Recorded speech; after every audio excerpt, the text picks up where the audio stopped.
भारत में खतरनाक corona virus एक बार फिर पैर पसारने लगा है।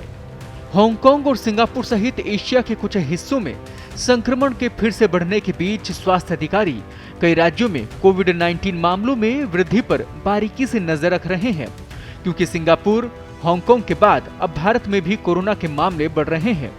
देश और विदेश में कोविड-19 के नए उपवेरिएंट JN1 के बढ़ते मामलों के बीच योगी सरकार ने भी सतर्कता बरतनी शुरू कर दी है।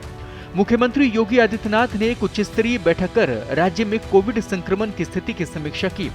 उन्होंने स्वास्थ्य विभाग, चिकित्सा शिक्षा विभाग, जिला प्रशासन और अन्य संबंधित अधिकारियों को अलर्ट मोड में काम करने का निर्देश दिया है।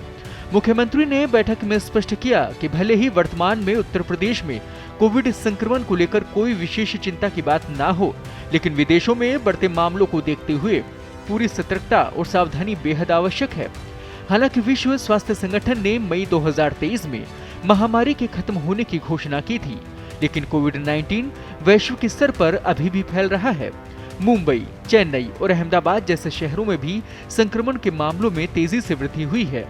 जानकारी के मुताबिक तमिलनाडु में कोविड-19 के 12 नए मामले सामने आए हैं। पहले इन्फ्लुएंजा के कारण होने वाले बुखार को अब कोविड-19 से जोड़कर भी देखा जा रहा है।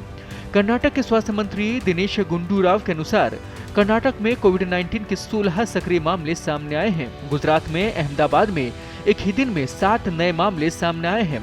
भारत में अधिकांश मामले हल्के हैं और सिर्फ कोरोना से मौत या आईसीयू में भर्ती होने का नए मामलों से संबंध नहीं है।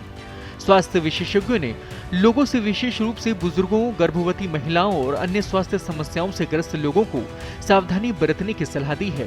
लेकिन फिर भी लोगों के मन में कई सवाल हैं कि भारत में कोरोना को लेकर क्या जोखिम हो सकता है और ये कितना खतरनाक है। तो आइए भारत में कोरोना के जोखिम को लेकर एक्सपर्ट्स क्या कहते हैं वो भी जान लेते हैं। राज्य स्वास्थ्य विभाग का कहना है, महाराष्ट्र की अगर बात करें तो उनका कहना है कि मुंबई में साल जनवरी से अब तक कोविड-19 से संबंधित 2 मौतें हुई। इन लोगों को एक ही समय में 2 या उससे अधिक बीमारियां थी। मृतकों में से एक को हाइपोकैल्सीमिया दौरे के साथ ही नेफ्रोटिक सिंड्रोम था, जबकि दूसरा कैंसर का मरीज था। अस्पताल प्रशासन ने स्पष्ट किया कि मौतें कोविड-19 के कारण नहीं, बल्कि दूसरी गंभीर बीमारियों के कारण हुई हैं। JN1 ने अब तक केवल हल्के से मध्यम कोविड-19 लक्षण पैदा किए हैं और गंभीर बीमारी का खतरा कम है। हम बीमारी के हल्के लक्षण देख रहे हैं और इससे गंभीर जटिलताओं के मामले बहुत अधिक नहीं है। विशेषज्ञ वर्तमान में प्रसारित हो रहे वेरिएंट की पहचान के लिए परीक्षण और जीनोमिक निगरानी पर भी जोर दे रहे हैं।